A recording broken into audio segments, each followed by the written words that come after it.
We are all so busy these days, and we're always looking for helpful tips and advice on how to find a better work-life balance. We all have to earn a living and pay the bills, but are you doing enough to look after yourself and your health at the same time?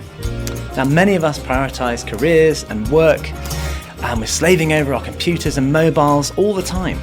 But does this make you cut corners on your diet, exercise or sleep?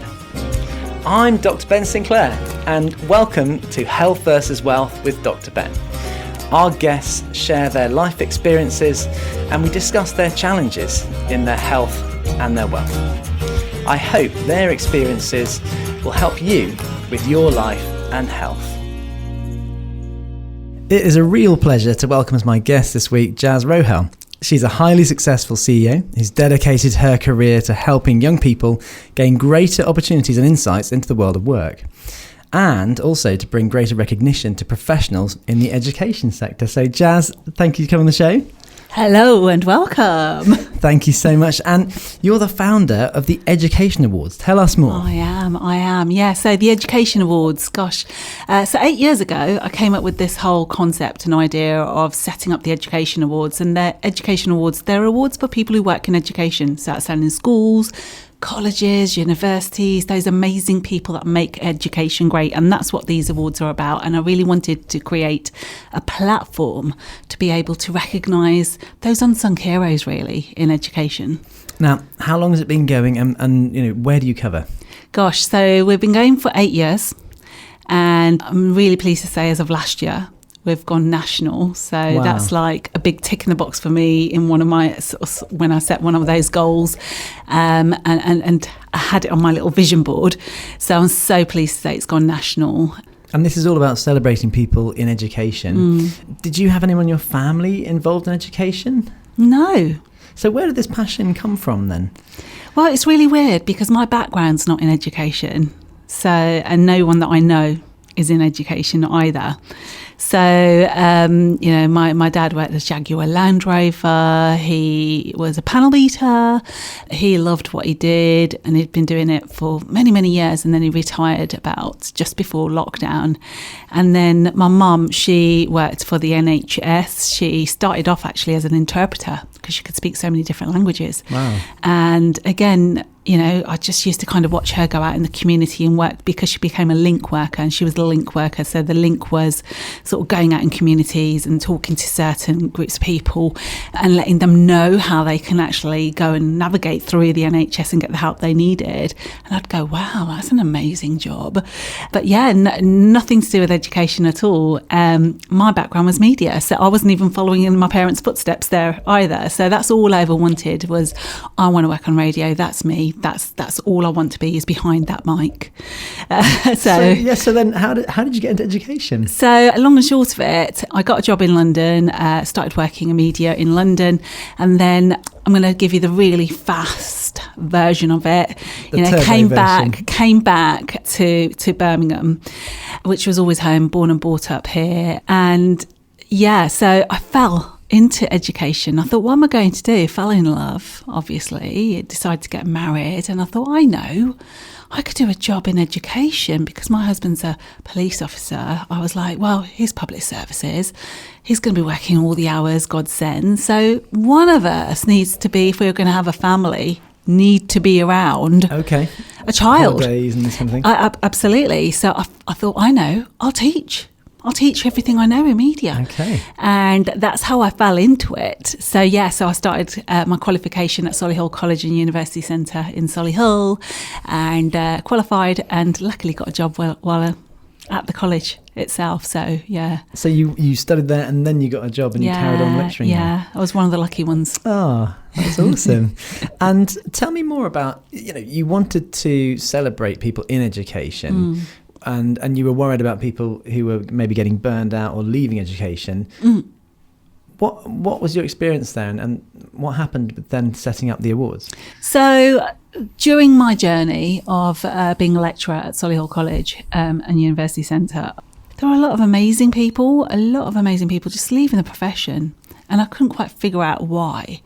And I suppose it was that journey with me that you never kind of like can kind of put in a box and just shut that door on. And I kind of went, well, what's going on? Why are you leaving? You know, what's happened? And I suppose a lot of it was down to lack of reward. Right. Or just being recognised for what they do is kind of common theme that I kept hearing from a lot of people. And, you know, lack of reward in the sense of sometimes just a pat on the back to say, well done, you're doing great, wasn't really something that in the education sector they were getting. And you hear a lot of that in many professions. And then 8 years ago was a time when the awards ceremonies were kind of like on the uplift, I want to say. You know, there were kind of like lots of different types of awards coming up, and I thought, oh, why are there no education awards? That's weird. So I started researching and found that actually there was no education awards being offered, and it was as simple as that. Saw a gap in the market. They were offering redundancies at the college. I decided to take redundancy, set up the education awards, and never looked back. And the rest is history. Yeah. Wow. And when are these happening? They're happening every year? Yes. So the Midlands region, which was my first ever awards that I put out, so it's always going to be home for me, and always will be home for the education awards. It's July for that, and then last year it was very much sort of let's put them out in different months and see what happens with all the other regions, and we're in the process of now figuring out which months really do work, because education is, you know, it's all on term times. True. And there's a lot happening in education, so you know you can't just slap a wonderful award ceremony in the middle of, let's say, GCSE exams for, let's say, secondary schools, so it doesn't make sense. So now I know you've got some really top sponsors this year. Tell me more about them. Yeah, so HSBC is our National Education Awards headline sponsor. Awesome. Very, very lucky to have them on board. Very lucky actually in the sense that Education Awards itself has attracted some really good sponsors. I remember the first year, you know, going out and door knocking, so to speak, and sort of phone bashing and constantly kind of like telling people, Education Awards, you've got to get on, you know, because we needed the money as well, but also getting the recognition from an organisation as big as HSBC really does kind of put a bit more validity on what you do, and then people tend to kind of want to get on board and want to work with you more as well. So yeah, so it means a lot to have really big sponsors, yes.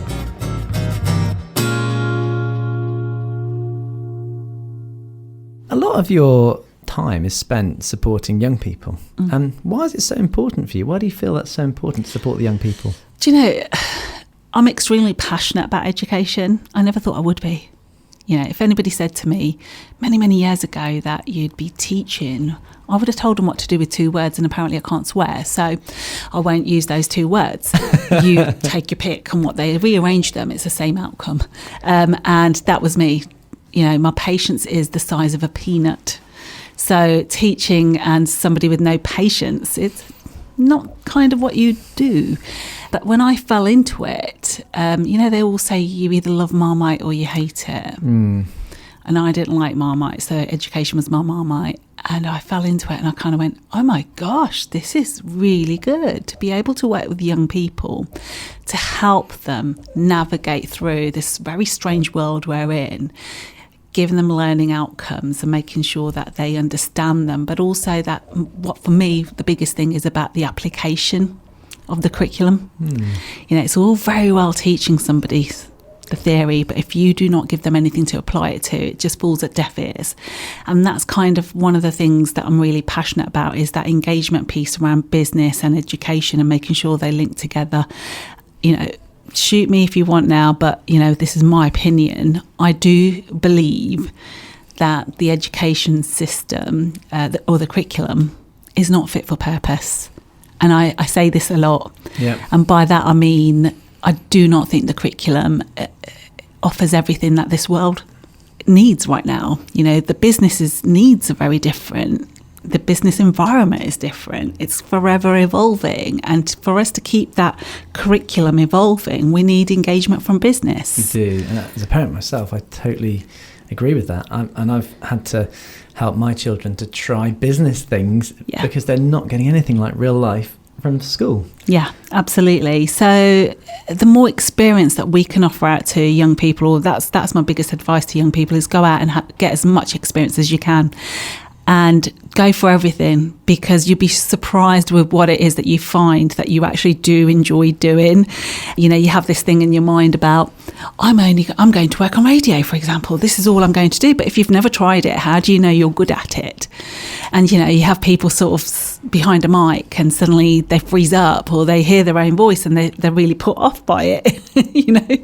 So that's not going to work for a career in radio. Or if you're not very good at asking questions or really diving in, that's never going to work. So that, for me, it's really important to make sure that young people get as many experiences as possible. So yeah, that's why I'm so passionate about it.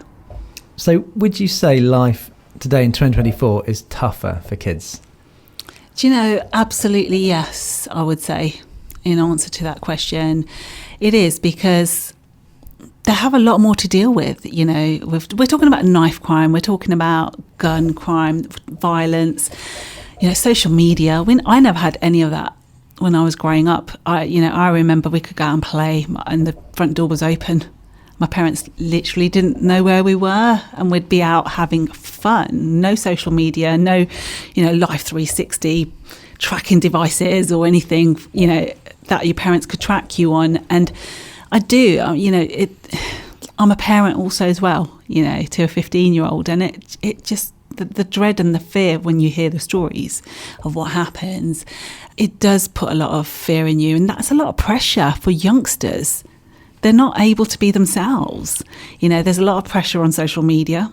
You know, they have to have Instagram or now Snapchat or whatever it might be, and we don't know what they're texting or sending to each other. And I think there needs to be more responsibility for these things, really. I think we all owe it to make sure that we're all responsible and involved in making sure it's safer. What's the role of business there? Do you think businesses should get more involved with young I think people? businesses should get involved full stop in education, but also as well, I think it's just everyone within the community. We all need to be mindful. If there's something there that doesn't look right, follow it through. You know, take a look at it. Yeah. I'd much rather call something out and then be wrong. Yeah. In myself of, okay, that was perfectly fine. And there's a lot more of that happening now. If you do look at it, you know, everyone's got a phone nowadays and they're all taking videos of everything. And, you know, it's very quick in this world. But at the same time, it's quite scary. It is, and it can be quite scary if you're the person, like, knowing when to step in. Because I've had 2 occasions on trains. One with some kids who I had to tell to sort their behaviour out. And I then spoke to their coach, and they actually got some helpful character formation out of that. Another time, a very disruptive few people got on the train, and I called the railway police, and they got really aggressive, and that was quite scary. If someone who's even worked in prison around a lot of aggression, you know, so you've got to know when to step in and what to do the right thing. You're absolutely right. Sometimes you think you're doing the right thing, but actually the way the lay of the land is now, you never can get it quite right. You know, if you go up to a bunch of youngsters and you kind of go, "What are you doing?" and they're like, "What do you want to know for?" You know, and you're like, "That just doesn't look right. What you're doing," but then you've got to take a step back as well. And, you know, it's all about their interaction with other people, especially, you know, if, like you've mentioned on the train, you know, if there's disruption taking place in a carriage, majority of people will get up and walk away. But it could be that there's a group of people against another group of people that don't want that interaction.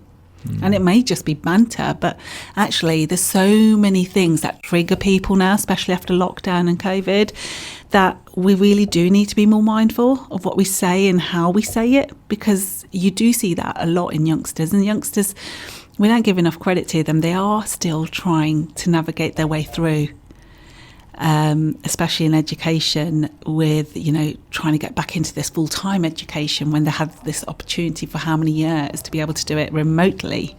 You know, we find it difficult, and we've got this new thing called hybrid working, which we never thought would be, you know, you're hot desking around. Do we need to be spending all these business rates and having offices now? So, you know, it must be difficult. You know, it's hard for us to kind of sometimes comprehend and kind of deal with certain things. Imagine a youngster. Why is our expectation of a young person? You need to deal with it. It's just the way it is. And we don't account for their, like, you know, the lack of emotional development during lockdown that so many people, you know, were affected. So it's really interesting that, you know, babies born in lockdown really had to learn to sort of be in wider social circumstances. People had to learn to go back to school. My kids didn't know what to do in a large group because they'd been, 2 years at home, and it was so strange.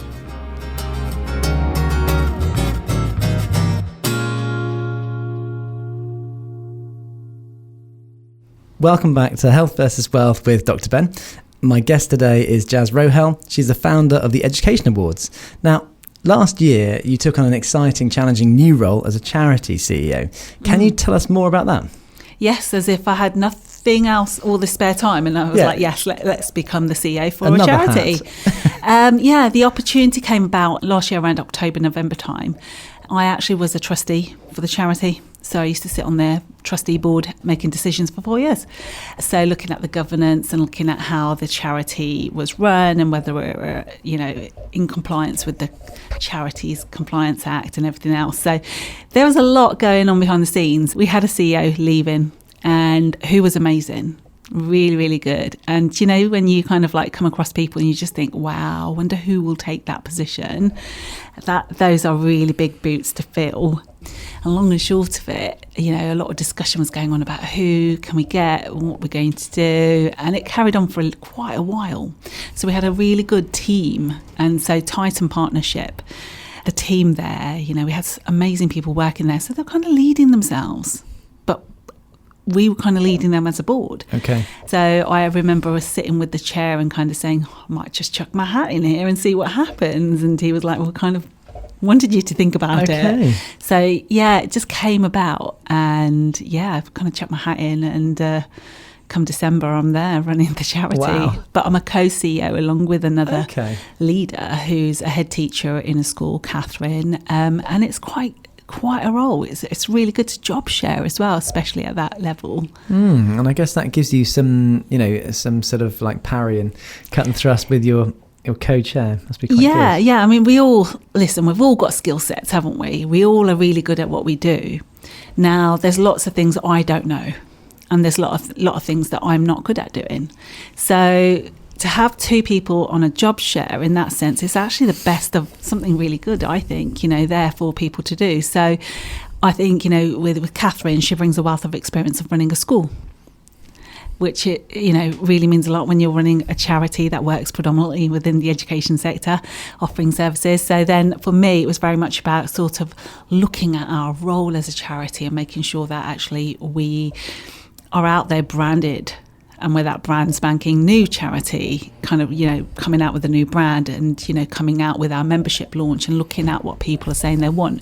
And that's kind of where I fitted in, kind of going out and talking to clients and being the face of the charity. So that's kind of how the roles are split up. Yeah. That's good. You've taken on a lot of work responsibility. How are you managing your work-life balance? Do you know what? I get asked this quite a lot, to be fair, and I ask myself it as well. But when I took the role on for CEO for Titan Partnership, I was already running a radio station and I was running the Education Awards. I'm also a trustee at Solihull Moors Foundation, a charity there. So Just a few hats. And I sit on the board for Solihull Chambers, so Chamber of Commerce. So, it's really bizarre, but I think looking at it on paper, people may look at it and go, this is bonkers, absolutely crazy. But for me, it's really taught me to work smarter, and all the things that I do actually integrate and they work in synergy with one another. So, for example, with the radio station, I host 3 radio shows, and that's Talking Business, Talk Education, and the Hospitality Show. And Talking Business and Talk Education are the 2 main things that I'm really passionate about that I work on for the Education Awards. So I'm not doing any extra work. So the crossover gives you synergy and energy to feed into the other bits. Absolutely. And then also as well with the Titan Partnership, I'm day in, day out talking to all the people in education, and I'm talking to educators, I'm talking to other businesses, and the synergy is there. So that works for the timing. But what about looking after yourself in that mix? How's your work-life balance? We talk about giving yourself a score. Where would you score yourself in your work-life balance? Oh gosh, if you'd asked me the same question last year, or even the year before, I would be a very, very, very poor 3 out of 10. Wow. If I was going to be very honest about this. And that's why come January last year, I don't know what it was, but I had something where I went, you know what, I'm going to focus on me. Yeah. And I started working out a lot more, which kind of put more focus on my day. So I started my day earlier. And that made me look at my relationship with food and drink in its own right. Because of the work I do, I'm out quite a lot. So sometimes, you're walking around with that glass of Prosecco, you don't think anything of it. Yeah, it's just happening all the time. Yeah, absolutely. But then those are all little units that are adding up. Do I need them? Yeah. So, it really made me look at things. And, I have no shame to say this. I really wanted to focus on myself a lot more. And I actually took counselling for the first time ever in my entire life. And that was only so that I could have a safe place to talk about whatever was going on in my head, so that I could actually find a way or navigate or create a little toolkit for myself to be able to deal with any problems that would come my way. And trust me, running 3 businesses is never easy. But being a mum and a wife as well, and sometimes the conversations you end up having with yourself are not great. And it was those little voices that I wanted to talk back to say, actually, come on, do one. Self-talk. Yeah, like absolutely. So I really started working on myself a lot more. Have I got much better with it? Yes. Now, fast forward almost a year of it, I would say I'm about a 6 or a 7 out of 10 okay, now. so it's going up. You doubled it at least. More than doubled. Yeah. That's great. And tell me about, so you mentioned mental health, self-talk, the toolbox to deal with your internal thinking and feelings. What about the physical stuff? What about sleep? What about diet? Yeah, so sleep and we never really kind of get on. And that's something that I would say from my teenage years onwards. I self-diagnosed. I would say I'm an insomniac. But, I'm dealing with it. I'm working with it. I'm just one of those people, I think, that sometimes I'll have a really good sleep, and then all of a sudden I'll have weeks and weeks and weeks of really poor sleep. And it's something that I'm really working on, and I'm constantly looking online. What can I take? Yeah. Which is natural. And what have you tried so far? Magnesium works. Magnesium, brilliant. Yeah, magnesium really works. And sort of really going all out with a workout. Okay. Yeah. What time do you do your workout? I do mine in the morning, but sometimes I've noticed I don't sleep as well if I work out late at night. Yeah, I find that too. I get so fired up with adrenaline. Yeah. I'm ready to go out for another run or have a fight or something, not go to sleep. Yeah, absolutely. And, simple things that keep my phone away from me, which is very difficult to do. Very difficult because I rely on my phone to wake me up. Let's talk caffeine. What about caffeine? Caffeine and me, I love my coffee. Love my coffee, but I can only have it now, I would say, 2 cups in the morning. Yeah, I'm the same. That's all I can do. After that, after midday, if I have coffee, I'm wired. And it stays in your system for 12 hours, half of it's still there at midnight. So those 2 cups I have to be really good, decent quality coffee. And they've got to keep you going for the rest of the day. Yeah. I love it. And tell me about the nutrition side. I think I heard you say you're into intermittent fasting. Oh, yes. Tell me more about that. Are you fasting like a girl? Oh, like a girl? Have you heard about that book? No. Well, there's a great How does one fast like a girl? Well, you should ask Dr. Mindy Peltz. She wrote a book about it. Okay. So I tried fasting and I tried keto and I loved it, and I lost like 3 stone in 3 months. And my wife hated it because she was doing it exactly the same way I was doing it, because I didn't know any different. But I now know that there's some really good ways to work with your hormonal cycle and make it so much better for the ladies. Oh, I never knew that. To be more sustainable. There you go. So it's all about working out, kind of where you are in your hormone cycle and then working with it rather than just telling it to beast yourself through. Oh, wow. Okay. Well, do you know, I'm really fascinated by intermittent fasting. And it was about 2.5 years ago, I really got into it. And I feel like I function so much more without food. The second I eat food, I start getting sluggish and just tired, and I'm like, I'm ready for a nap. So you must be quite carb sensitive then. Yes. Have you ever done one of those things where you wear a little sensor? No, do you know what? It's great, that. Yeah, I want to do that. I really do. And I want to go to those places, where they can kind of like look at all your food intolerances and just kind of do all the tests. But I'm really fascinated. I'll come to you. You know where to come. Yeah. I just walked into that one. Practice. I've heard of that practice, Where's that? I've heard of that practice. Have you got their telephone number?